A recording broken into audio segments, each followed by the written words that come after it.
achieving mutual benefits through cross-cluster collaboration between biodiversity and chemical waste clusters. We've all heard about the triple planetary crisis of climate change, biodiversity loss, and chemical pollution. So this is very nice. I look forward to hearing what's happening on the ground.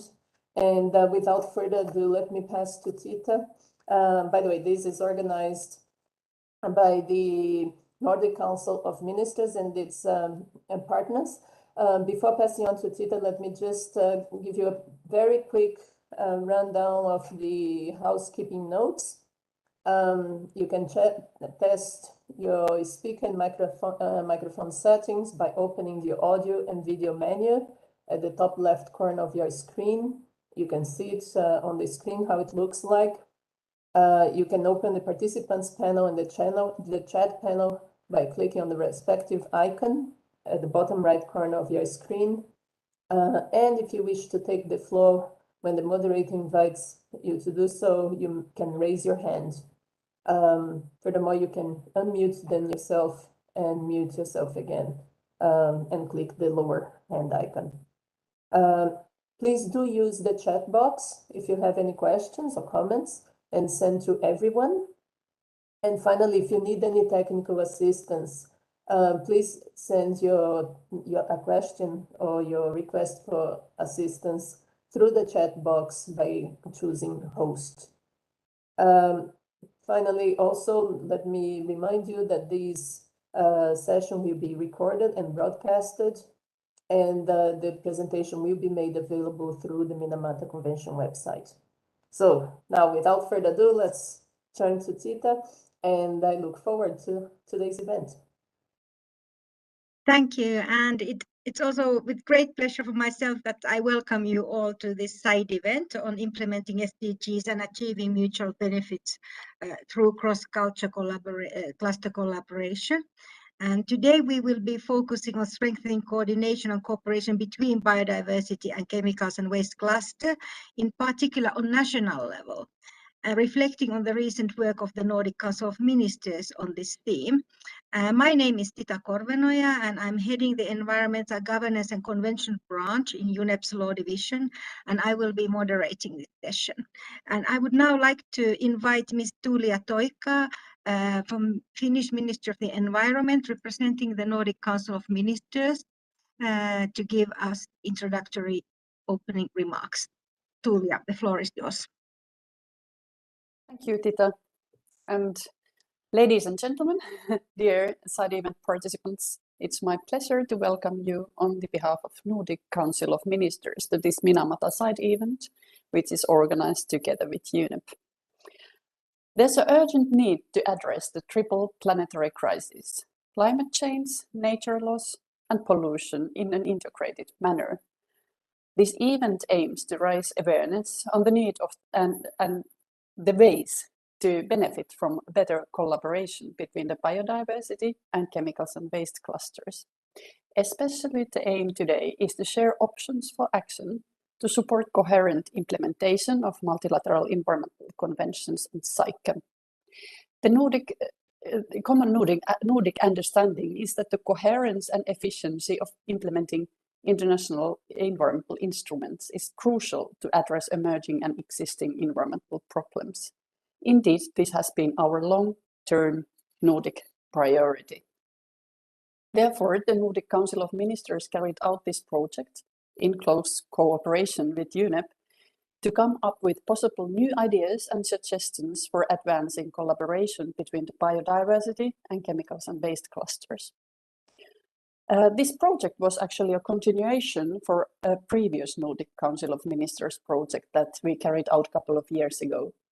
The previous project provided several recommendations to strengthen the international environmental governance system. The report of the previous project explained some of the reasons for progress and lack of it. Enhancing synergies amongst the MEAs across clusters and beyond was one of the key aspects that was highlighted by the project. While work on synergies and collaboration within the same clusters, or one cluster, has been ongoing for quite some time, so far not much discussion has taken place in collaboration between the clusters. The ongoing post-2020 process for the Global Biodiversity Framework and SAICM and the sound management of chemicals and waste beyond 2020 both provide a good opportunities for enhancing policy coherence and cooperation between the clusters. Now it seems that the time is right to evoke discussion on cross-cluster cooperation as well. Pollution is one of the key drivers of biodiversity loss, which makes this topic also relevant for the implementation of Minamata Convention. As we all know, mercury is persistent in the environment and anthropogenic emissions cause severe consequences for human health and the environment. The work of the Minamata Convention to regulate anthropogenic activities addressing the whole life cycle of mercury contributes to the conservation and sustainable use of biodiversity. We are very thankful for the great collaboration with UNEP and the excellent work by the UNEP WCMC as a consultant for this project for preparing a study titled Strengthening Collaboration and Coordination between Biodiversity and Chemicals and Waste Clusters, which will be presented to you next. I look forward to today's panel discussion and invite you, dear participants, to actively engage with us. Thank you. Thank you, Tuulia, for your opening words. And indeed, I think this discussion is extremely timely because we indeed need to strengthen the integrated approaches across the whole environment agenda so that we can address the triple planetary crisis in a much more coherent way than we have done in the past. And like you already stated in your remarks, I think the ongoing processes to finalize the post-2020 Global Biodiversity Framework and the strategic approach for the sound management of chemicals and waste beyond 2020 also provide extremely timely opportunities for us to promote cooperation and collaboration across the clusters. So let us now kick off the event by hearing a presentation on the study report of the Nordic Council of Ministers on strengthening coordination and collaboration between biodiversity, chemicals and waste clusters. And after this, we will hear the brief elaborations from our panelists, and the panel will be composed of representatives of both countries and the MEA secretariats. And in the end, we will leave some time for comments and questions. And I would kindly ask also you to follow from the chat function as said before. You can place your questions and comments there. And I hope that right now we have also the link to the Nordic Council of Ministers report in the chat for those who have not been able to access it earlier. So I would now like to give the floor to Mr. Jerry Harrison, the Principal Technical Specialist for Conventions and Policy Support of the UNEP World Conservation and Monitoring Center, UNEP WCMC. Jerry has been holding the pen. He has compiled the report of the Nordic Council of Ministers and will now walk us through some of the key findings of the report. So Jerry, the floor is yours. Thanks very much, Tita. I hope you can hear me clearly. So yes, both holding the pen and rapid typing with the fingers. Joyce, oh, thank you. So Joyce is just sharing the presentation. And while that it's not fully on my screen yet, but you'll see there the cover of the report and the URL for the report there, which was published a couple of weeks ago on the Nordic Council of Ministers website. So if you could move to the next slide, please, Joyce. So just to emphasize in part the points already made, this was a desk study, yes, but it's also based on peer review of drafts of the study report and indeed on an expert consultation workshop that involved both secretariat and representatives of parties. So this is something that was going on over most of last year. We could have the next slide, please, Joyce. This just outlines what the report contains. As Tuulia has already mentioned, the most important point is the last one, is the section on the options for action. And a lot of the rest of the report leading up to that is about what we've gone through in order to come to those options. So it's looking at pollution as a key driver of loss. it's looking at the international policy response, including the extent to which there is already collaboration across or alignment across clusters, looking at this at the national level, and also looking at the sort of special case of the post-2020 and the beyond 2020 processes that are ongoing in both the biodiversity and the chemicals and waste areas at the moment. Could I have the next slide, please, Joyce?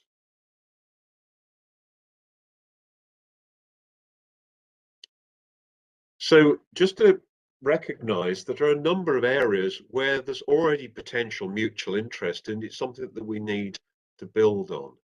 There's already mutual interest, and we need to increase the mutual interest in understanding the potential impact of chemicals and waste on biodiversity, and understanding the pathways through which chemical and waste enter and move through the environment. There's joint interest in understanding what the implications, both social and financial, might be of the damage to biodiversity, and the ways in which we can reduce risks to biodiversity and reduce the impacts. Thank you. A lot of this sort of thing is already being looked at. There is interest in potentially achieving integrated cross-sectoral approaches, building collaborative action, in looking further at the ways in which biodiversity can be used in order to reduce, to mitigate and adapt to the impacts of chemicals and waste, and improving delivery of existing international initiatives that address this. I just wanted to underline these points because they're all things to take into account as we look at what the options for action might be. I'll have the next slide, please, Joyce. There's also some experience in various areas of looking at what might be a successful approach to building cooperation across international agreements and processes. The easiest things to implement are those which strengthen implementation and increase efficiency and cost effectiveness. Most effective if they're led from the national level, whether they're led through implementation at the national level or led as parties operating internationally. The most effective if they comprise manageable, pragmatic actions, pragmatic approaches to addressing identified needs. Effective if they identify mutual dependencies and common issues that could be worked on.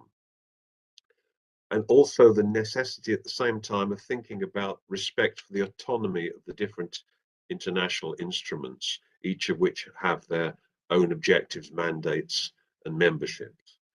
So if I can have the next slide, please, Joyce. So what we looked at was options for action in the context of those points that I've just raised. And we looked at these under 4 strategic approaches. The approaches being strengthening implementation mechanisms, particularly at the national level, working together to achieve common aims, coordinating common needs and services, and utilizing some of the key entry points. And the next 4 slides identify options for action we came at with respect to each of these 4 strategic approaches. And I want to emphasize, some of these are already underway in different places. It's just a matter of bringing the experience together and sharing that experience and underlining what can be done to build on that. So at the national level, the options for action for strengthening implementation mechanisms, this sort of strategic approach, ensuring that national focal points, the different MEAs and processes know each other and are able to work together. Ensuring the institutional mechanisms are in place amongst the competent national authorities. So both of those are about building relationships, building interaction amongst people working in the 2 clusters that we're talking about. The third point is about considering the actions that could be taken to increase integration across plans. For example, the Biodiversity Convention works on national biodiversity strategies and action plans.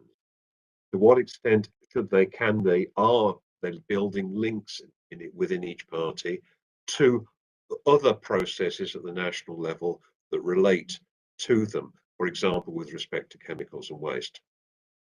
Then the 4th action there relates to what sort of support might be needed at the international level in order to support national action. Are there decisions that could be taken within the particular conventions or processes the governance bodies, is the guidance that could be provided, and so on. So those are the four actions relating to strengthening implementation mechanisms. The next strategic approach is about working together to achieve common aims. Could we be working together better on communication so that we're providing consistent messaging across both clusters? Could we be working better together on contingency planning, identification and management of risk? Are there better ways in which we could be working on the governance arrangements for the planning and implementation at the national level, including through legislation and regulation? Could we be working together more effectively to promote research that's needed, identify the priorities for research that are relevant to both clusters, and facilitating the access to the results? And relating to all of this, would it be effective to be looking at more cross-cluster collaborative projects, both as a vehicle for working together, but also as a more effective vehicle for looking for resourcing for this? Thank you, Joyce. The third strategic approach was looking at coordination of common needs and services. So with respect to implementation of conventions and processes in both clusters, both need monitoring and reporting. In many parts of the world, both need further capacity building. Is there a more effective approach that could be achieved through coordination of these across clusters? The sharing of guidance materials, experiences, and information, and the collaboration in development of effective science policy interfaces at both national and international levels. Again, options for further action. And finally, on the strategy is utilization of key international entry points. These are the ones we identified and discussed in particular, but I've no doubt that you might think of other ones that you might want to raise in discussion later. First was the promoting the uptake of the findings within both the post-2020 global biodiversity framework discussions in the biodiversity area and the beyond 2020 processes within the chemicals and waste area. The second one we raised was the profile, looking at the profile of cross-cluster collaboration in UNEP, but also in other intergovernmental and interagency meetings, including, of course, the governance body meetings, the advisory body meetings of the different agreements.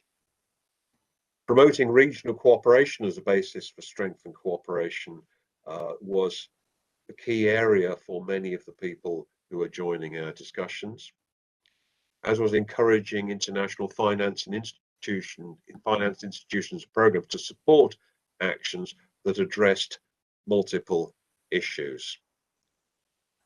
And finally, identifying ways to collaborate in the context of the One Health approach and using approaches like this as a basis for driving and justifying action. The final slide, again, that's the slide to the online version of the report and to the study report, which I've glossed over very quickly the findings of that report. And I look forward to any questions that may come up, but also to the panelists' observations on both the work we've done and what they're already doing in this area. Thank you very much, Tita. Thank you, Jerry, for the very concise presentation, which also I think shows us that many of the actions to be considered are very practical or pragmatic. And this is far from rocket science. And I think it was also very good that you emphasized the fact that one size does not fit all. So of course, you know, this is really how I see it, is kind of a menu of options for countries to consider, depending on their country circumstances, depending on the MEAs they are parties to, and so forth. But I think it's a very interesting and pertinent discussion in any way, although we are all coming maybe from a bit different directions depending on the country. So let me now turn to our panel of four to hear their contributions to this theme. And we have formulated the following questions to guide the elaborations, and I will now read them out once, and then each and every panelist will address them in the best way they find suitable for themselves. So based on your experience, what examples and best practices can you provide on strengthening collaboration and coordination between the biodiversity and chemicals and waste clusters? And what do you think are the major challenges in this field, and how could we address them? And also, it would be interesting to hear, what do you think would be the single most powerful action for promoting further collaboration and coordination at the national level across the thematic clusters? So now let me turn to our first panelist. And she's Katharina Sebgova, who is the director for Stockholm Convention Regional Center for Capacity Building and Transfer of Technology in Central and Eastern Europe. I will ask her to take the floor and elaborate based on her experience on the best practices and challenges on strengthening collaboration and coordination across the clusters. So Katharina, the floor is yours. Thank you, Tita, and good afternoon. I hope you can hear me now clearly, everyone. So thank you for inviting me to be participating in this very important side event to the Minamata COP4. And I would like to share with you certain best practices which we have adopted in the Czech Republic for more than a decade, and they seem to be working definitely in the cluster of chemicals and waste. And what we have also seen as our experience within the Central and Eastern Europe, where we try to support implementation of the Stockholm Convention and of the Minamata Convention in various countries of our region.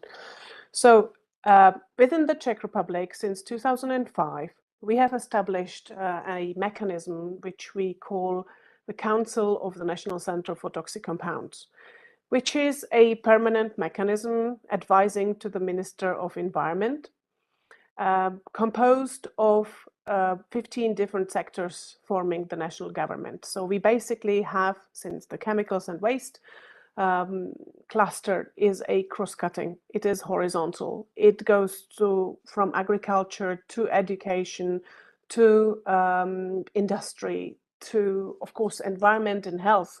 Those are the key points which have to be represented. But you also need representatives from academia and close connection to research. And all that we have established. We have a regular meeting of this council, which always looks at the priorities, the legislative challenges we may have, also at the topics and targets we need to implement on the basis either of the MEAs decisions or domestic legislation or reporting cycles. And then we jointly come together, provide recommendations and act accordingly. So this is what we have established, and what it helped us. At the start, we of course focused only on the Stockholm Convention issues at the very beginning, because that was the primary avenue. But step by step, we realized that it is not only relevant to the Stockholm Convention, and as the synergies process came together in 2010 for the Basel, Rotterdam and Stockholm Conventions, we said, well, we of course need to expand this mechanism so that it covers all three of those. And we also added SAICM. And as soon as there was a INC, so International Intergovernmental Negotiating Committee for Minamata Convention, we also added Minamata Convention. And so we are really covering the full cluster of all MEAs related to chemicals and waste.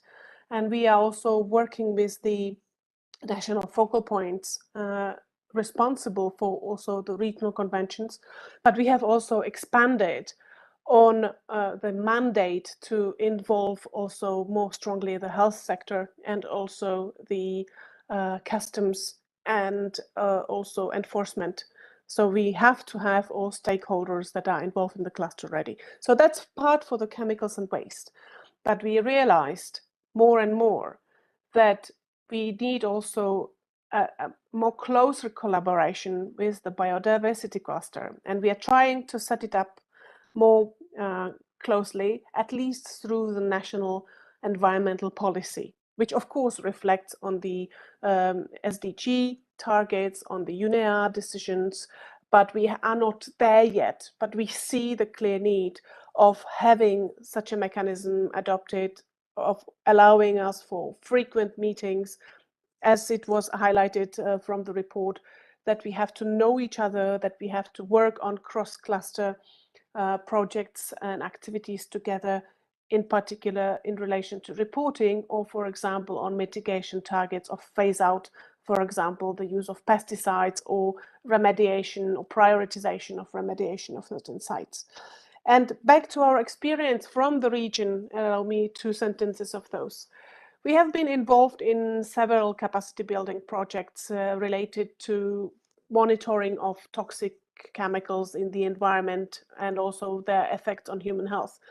And we have realized that, yes, there is quite some capacity that is mobilized through those projects, but since many countries do not have such permanent mechanisms that would allow the national coordination to be really permanent, continuous, and part of the governance infrastructure, this build expertise, which requires a lot of effort, comes and goes, which is real pity, because there are very clever, very intelligent, well-educated and experienced people who can contribute and can very positively affect and can really help us to jointly attain the SDGs and also really get there more rapidly. In addition, what is also an issue is find the effective linkages between the, let's say, coordinating body responsible for chemical and waste cluster, which in some countries it is from environment ministries, in some other countries it is from health ministries. And there seems to be very strange barrier between environment and health sectors. And overcoming this barrier is also a very big challenge to be more effective in implementing the MEAs, and also putting forward the One Health approach that we should be promoting, because that really helps to accelerate putting it into focus, giving it a price tag, and then also act accordingly. So these have been our recent challenges that we have experienced.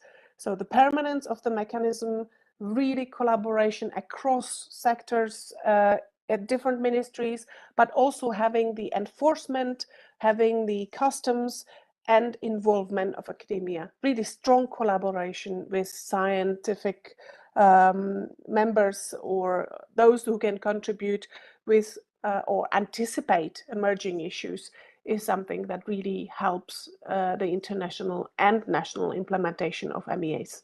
So these are my comments to what have we seen as practices and what we think would help to support implementation. Thank you. Thank you, Katharina. This was very interesting to hear about all your experiences, and a lot has been done already, and some challenges remain. And maybe just to comment, when I was listening to you, because we are discussing of the different levels now, and what needs to be done at the national level, and of course the driving force is the national level. But then if you have an international initiative like the One Health, can help you it will support your national efforts if it if need be. So I think there is also interlinkage there, and there are things that we can encourage from the international level and give support. And of course the capacity building is something that it's a permanent agenda item, and especially when the people come and go in the ministries and in the public service, we know the challenges there, how to make it more permanent and how to make it more sustainable, the system. Okay, thank you. So let's continue the discussion now. And now I would like to invite Claudia Ten Hag from the Minamata Secretariat Convention to elaborate on the best practices and challenges And perhaps also we will hear on the work of the Secretariat of the Minamata Convention and BRS Convention Secretariat on strengthening the interclusteral synergies. So Claudia, the floor is yours. Thank you very much, Tita. Thank you very much to all of the other panelists, of course. Thank you also through you, Tulia, to the Nordic Council for supporting this very important work. And my very sincere, also conceptual thanks to Jerry for helping us in all of this time since this project started to make us both focus on what we really needed to focus on, but also open our minds to all the possibilities that are around the work, either of conventions themselves, but also between conventions and most importantly, among the clusters of different conventions. You've been an excellent shepherd in all of our ideas that we've been throwing at you. So thank you very, very much for that to you. Speaking as a Minamata Convention Secretariat representative, I'd also speak on behalf of my colleagues from the BRS on this one, because as Tita outlined, we decided, both these secretariats together decided to do two studies. One of them was to look at interlinkages between the biodiversity world and this chemical world, and the other one was also to look at interlinkages between the climate world and the chemical world. And I say it this broadly because partly we wanted to also simply know our convention's place in our own understanding of biodiversity better, and also in our own understanding of chemicals better. And what we found is that certainly for Minamata, but also for BRS, that we understood quite a lot, and there's a lot of material on the interlinkages with climate. This area, there are many reports. Of course, the IPCC is a standard on this, and there's much richness to go from in terms of making that study. But when we put pen to paper, or try to put pen to paper on what it would mean with regard to biodiversity, and notwithstanding the very good work of IPBES and many others, we realized that this was quite an adventure, and so we decided to term our study an exploratory study, because in fact we had to really explore. Having said that, this does not mean that there are no links. Quite the contrary. Each of the four conventions begins with the idea and the urgent need to protect the environment, and of course biodiversity in all its splendor is part of that. And so, of course, each of the conventions, whether it's the Basel Convention, the first one in 1989 on wastes and disposal of waste, or Rotterdam pesticides, or Stockholm on POPs, or Minamata on mercury. All of our objectives are to guard the environment, and with it, of course, to safeguard human health. So this is our beginning point.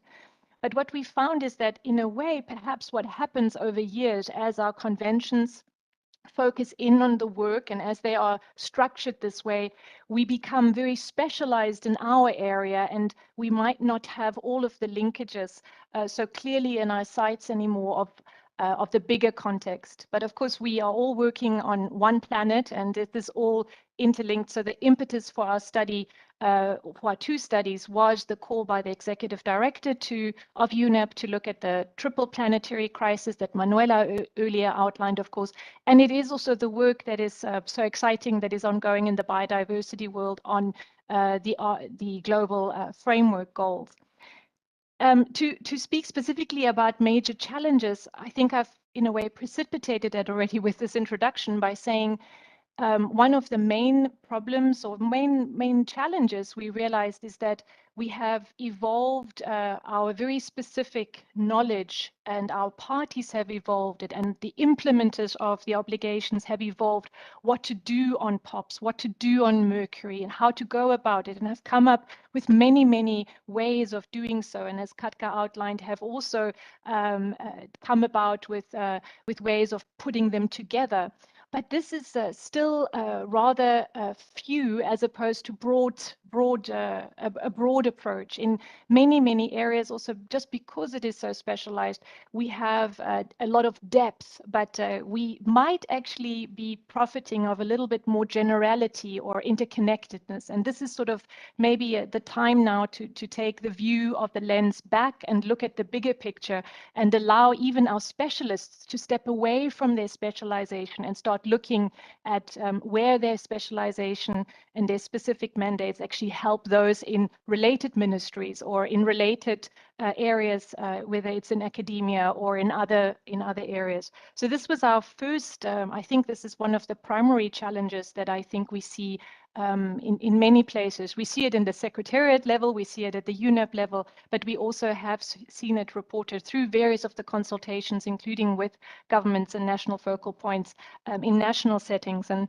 that's why I find it really very cool to listen now to Katka and how in her context they have specifically looked to weave this together. But I also want to maybe add one other item, which is a second item, which is that because we have had this deep work on our specific conventions, we have also developed our own language and our own syntax. And this means that on the one hand, when we try to speak together about all of our conventions, we tend very easily to begin comparing what is easy to compare and link what is easier to link. We speak about our committees, we speak about our national focal points, we speak about these types of organizational structures. And these are all imperative, and certainly in the chemical cluster, the fact that we have been able to come together in a synergetic way, both with the BRS as actually being one secretariat and with Minamata being very, very close to that. It is more than the meeting of committees. It is more than the linking of such institutional items that really brings with it action that is really truly one planet and really interlinked. And so there is some need that we definitely see in that way. And if I may just finish on this one by saying, simply when I look at Minamata, and I must admit, one of our newest and colleagues to our Minamata Secretariat is in fact Manuela, who you met earlier in this side event, because she comes to us from the CBD. And in conversations with Manuela, I don't only now speak about Article 7 on ASGM, artisanal small-scale gold mining. I can now have a colleague with whom I can speak about the provisional services that the ecosystems provide and where does mercury fit, or the livelihoods that ASGM provides, and the effect on the regulatory services that the pollution that is being that unfolds around ASGM sites, how that is affected. And I think these are some of the things that we need to be able to do even more of to really bring the substance behind our conventions closer together. I remain with that for now, Tita, and hand it back to you. Thank you. Thank you, Claudia. And while you were speaking, I was thinking a lot about the communication aspect as well, because this was something that came up quite a lot in the workshop, which was organized to support the study report preparation in September. And I think in the workshop, we had focal points across the different conventions, and we were discussing how to communicate things in an understandable way, because we all have our own slang and jargon in the conventions, and that's one of the maybe key issues that we need to kind of find a solution to, and how to build a kind of common narrative which explains the substance, like you said, behind the problems, and how things interlink in substantive ways, and how you put it in a way, or frame it in a way that it's understandable across the conventions, and not only on national focal point level, but of course higher up in the government hierarchy, so that the decision makers can grasp, So I think this is something that is kind of part of the cross-clusteral synergies discussion very visibly, the communication issue and how to do that, and of course then how to organize the work on national level and raise the awareness and of the horizontal and interlinkages between the two conventions, and of course commending now the work of the Minamata Convention Secretariat and the BRS Convention Secretariat bringing things together, and we are of course very looking forward to see the next steps from the study report which you've been working on.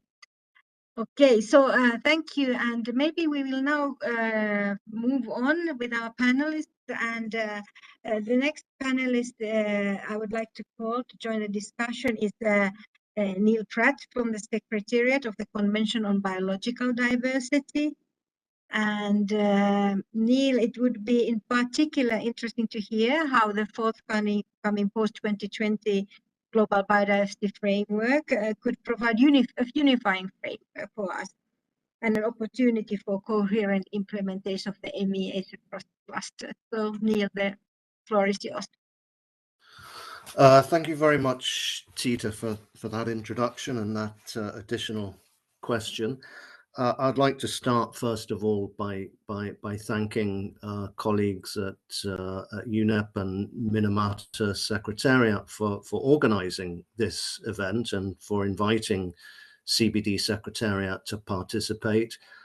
And I'd particularly like to commend the work on which this event is based, and we had an excellent introduction from Jerry on this study, and I really would like to commend the way it has been conducted and the thoroughness of that, and of course thanks to the Nordic Council for facilitating this. I think that there's absolutely no doubt, particularly from the perspective of the Convention on Biological Diversity, that there is an essential need for more coordinated and cooperative action to address overlapping and interlinked challenges, and it does seem that this objective is being taken up extremely widely now, and not least being reflected in the medium-term strategy of UNEP that our earlier panelists noted, based on its 3 pillars addressing the 3 interlinked global challenges. Now, related to that, I would just like to say, if you know, I'll certainly come to that additional question that Tita threw out there, because it's essential from our point of view. But reflecting on the first 3 questions, in terms of mechanisms and approaches for strengthening cooperation and collaboration across the 2 clusters, there's no doubt that there's an essential role and a major role that UNEP can play in this. In terms of best practice for helping to strengthen collaboration, I'll speak from the perspective of the biodiversity cluster, and I'll also speak from the perspective of actions at the international level that can be supportive of promoting enhanced collaboration. Recognizing that, you know, really the essential level is at the national level, but there are indeed many things we can do internationally to support that. And within the so-called biodiversity cluster, as many, if not most of you will be aware, and it's reflected in the report that Jerry summarized in his presentation, we have found that the establishment and utilization of the liaison group of biodiversity-related conventions, which is a mechanism established at the level of the secretariats, has been very supportive and effective in enabling better communication and dialogue across the conventions. And, you know, reflecting on what I said about the, you know, potential that UNEP has in this work, I think there's no doubt that, you know, perhaps we need to start looking at how we can establish some kind of mechanism to support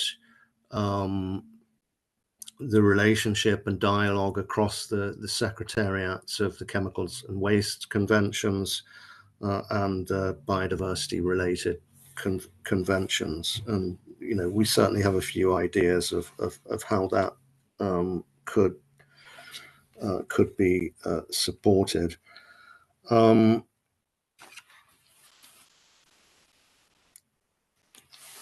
terms of, you know, major challenges to enhancing collaboration and specific actions that could be taken to support greater integration. Again, as others have said, I would emphasize that it's, you know, the real challenge and the real effort needs to be taken at the national level, at the level of implementation. And again, you know, some of the biggest challenges are perhaps caused by some of the simplest problems. And one, again, we've heard it from previous panelists, the disconnect between authorities responsible for certain aspects related to the implementation of the Biodiversity Convention vis-a-vis the implementation of chemicals and wastes conventions. And as, you know, so eloquently pointed out in the report, you know, sometimes what seems a very simple thing can perhaps contribute to the solution, and just establishing relationships between the responsible authorities. Obviously, there's more involved in that to, you know, once you've established it, how to you know, how to strengthen and implement it. But sometimes the first step is very important. And with respect to concrete mechanisms for encouraging and enabling that national connection and integrated approaches, again, I just reflect on, you know, potentially an important role for UNEP in its work that relates to cooperation with other relevant international organizations,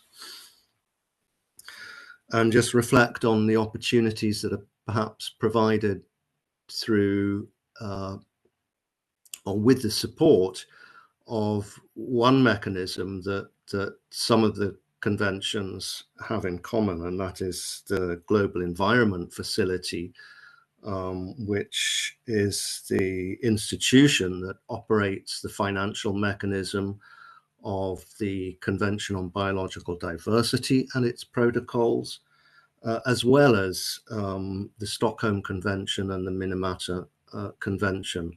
Now, under Jeff, we're in the process of concluding the negotiations for the 8th replenishment. And, you know, as reflective of the much greater attention that I referred to earlier that's being given to integrated approaches, there's a great deal of interest and emphasis being placed in the strategy and the programming of GEF 8 related to integrated approaches. Now, if we just look at supportive projects that will be important for the implementation and the operationalization of the post-2020 global biodiversity framework, the GEF will be supporting all GEF eligible developing country parties to put in place some of the enabling conditions to support that implementation, updating and realigning their national biodiversity strategies and action plans with the new global biodiversity framework, for example, and we've already started passing out supportive or grants to support early action in that respect, and there will be more to follow in GEF 8. And again, I would just point out that UNEP plays an important role in the GEF infrastructure. It is the implementing agency for a number of enabling activities related to biodiversity, as well as enabling activities related to certainly Stockholm and probably Minamata. And so some emphasis and thought from UNEP in helping to bring together the perhaps hitherto fragmented and separated national entities with which it's supporting could be helpful. And I'll wrap up just by reflecting on the important role of the post-2020 global biodiversity framework, and just emphasize one or two aspects about it that really do provide an opportunity in the architecture to help in promoting integrated approaches. And one of those is that this is not conceived as a strategic plan or a framework for the CBD. It's right from the outset, it's been conceived by the COP of the CBD as a universal framework on biodiversity. And as we've heard from earlier panelists and the study, the interlinkages between biodiversity and chemicals and waste are strong and numerous, and so this immediately provides a framework for all, a universal framework whose implementation will be dependent on actions by all relevant actors and stakeholders and all relevant organizations and conventions. And even under the current draft, there are a number of targets, not only a target related to pollution, but also targets related to sustainable land management and agriculture, sustainable consumption and production, and many other areas that in which there's an important relationship between biodiversity and chemicals and waste. And therefore, the implementation of these conventions will be essential for the achievement of the GBF. So clearly, there's an awful lot of work that will be needed to translate the aspirations and hopes of the global biodiversity framework into action. But clearly the work that has been initiated through this study and also the studies that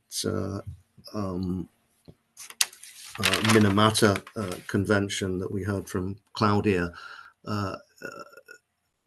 commissioned and undertook on the links between the two clusters. So thanks very much and look forward to continuing this work. Thank you, Neil. And it's very important to emphasize here that the GBF is framework for all. So, I think the international community is working very hard now to have very broad participation in preparation of the framework so that it would be a successful one and talk to sector also outside conventional biodiversity cluster. And of course, the GF8 will definitely, GF8 will provide opportunities.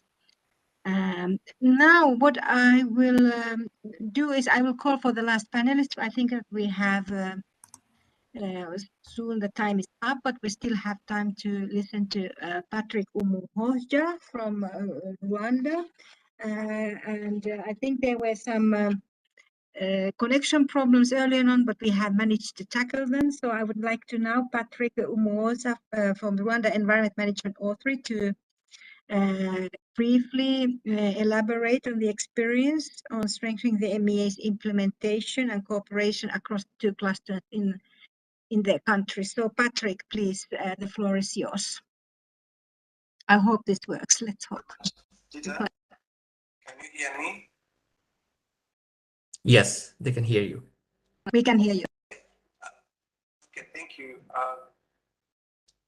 In the face of growing use of chemicals, such as chemical biodiversity, facing an ongoing increasing rates, we are having what I can call Patrick, can you speak closer to the microphone and slower? And maybe just condense the intervention. We can hear it. The sound quality is not all that good. Patrick, please speak a bit louder. And yes. Yes, thank you. Okay. Let me just speak louder. I've been saying that we are having what I can call home solution to make sure that biodiversity-based conventions and chemical-based conventions are being implemented at the same time, but in the framework of avoiding what we call duplication, because we find out that biodiversity and chemical-based conventions, chemical-based conventions are coming to make sure that healthy and biodiversity are safe from the threat imposed by the chemicals. Having Minamata Convention and other chemicals-based convention in place, we find out that it is not enough. There is a need of increasing spatial joint implementation between biodiversity and the chemicals convention cluster. In doing so, synergized real conventions and chemical-based conventions to make sure that biodiversity is safe from a threat imposed by chemicals. The steering committee members meet twice in a year, assess an ongoing implementation of the convention, and validate the work plan and reports of these conventions. For the chemical-based convention synergy, it is composed of Minamata Convention, with BIS conventions, and SAICM. Rwanda established a standalone national steering committee for chemicals-based conventions, as mentioned above, which is composed by the 21 members, including national focal points for those conventions. Now, it brings together all members every 6 years. Now, what we are doing, we are having Minamata Initial Assessment and National Action Plan projects. This team, it is on the forefront to make sure that reports, action plans of the projects, and the eyes of the implementation of the chemical cluster conventions are being integrated in each and every plans that we are undertaking. In the beginning, we just have a 2 years, but every 6 months we come together and make sure that we respond positively to the project's objectives. Rwanda has a particular Minamata Convention, is conducting mapping and potential assessment, inform policymakers and legislators with regard to the existing gap and the need of the special consideration in terms of monthly waste management. Rwanda has developed an IT-based tool. This tool is just helping the country to monitor or to manage from the entry or to promote the life cycle management of the chemicals and ensure that they are disposed of in a safe manner, taking into consideration the protection of human health and biodiversity. So we use the top-down approach. This way we use top-down approach, monitoring inspections of chemicals and waste, make sure that the banned and non-registered chemicals are no longer on the market, and raise the community awareness on the safe use and management of chemicals and their wastes, explain to the people known of biodiversity and how it is affected markedly, and get them on the safe disposal. So Rwanda is a party to 18, currently we are party to 18 MEAs. Hence, Rwanda sees the implementation of the Chemical Conventions Cluster together with Biodiversity-based Convention Cluster as a great weapon that can save our biodiversity and human health. To ensure the proper implementation of Rwanda's obligations under MEAs fed by Rwanda, including Minamata, Rwanda convenes a pioneer meeting or national focal point every year, from which we get a country's image of MEA's implementation status. It links all MEA's national focal points at the beginning and end, and the last one at the end of the fiscal year. Every MEAs or national focal points submit annual planned activities for each MEAs and assess the priority at the second NFPAs submit and evaluate the planned activities and aims at the end of every fiscal year to have MEAs annual implementation status. For us, we do have a standalone report, if I can say, just come together as national focal points. We produce, or we just basing on the planned activities. You can have the full cutting. Yes. Okay, thank you, Patrick. I think thank you very much for your intervention. And I think this is Rwanda is one of these countries who have really done a lot, like we heard from Patrick on effective implementation of MEAs and having these national mechanisms in place for the focal points to meet on regular basis. And that's really now, I think, reaping fruit. But I can look at the watch and the time is running and we have only a few minutes left. I was looking at the chat. There has been some questions, but they have been answered in the chat. I don't know if there's anything, if I can see any hand from the floor right now. I think I cannot. There are no further questions, only in the chat. Yes, no. Okay, Joyce is saying no. So, okay, thank you. So I would like to now wrap up and just to first of all thank all the panelists for the insights and contributions to this discussion. And I think this is the dialogue we need to continue. This is only maybe starting point right now. I think the world has becoming more and more aware of the situation that we can't address the triple planetary crisis in silos. We need to work across, and of course the country level work is the key, but also it is also the support from the international community that we can give to countries, and of course UNEP is there playing our role to support the countries in their endeavors.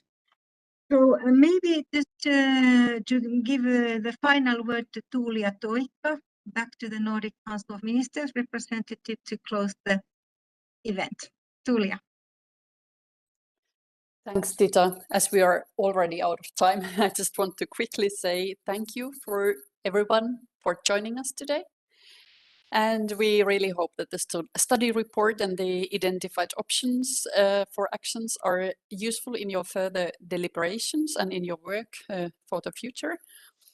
And special thanks, of course, for all the speakers today and UNEP for the successful event. And I guess that's enough for closing for this time when we are already exceeding the schedule. Thank you. Thank you, and thank you on behalf of UNEP to all participants and the Nordic Council of Ministers and all our partners, be it in UN organization, in member states and across the globe. So let us continue this, our efforts, and see you very soon in different meetings. We will be heading towards Bali next week. Bye-bye.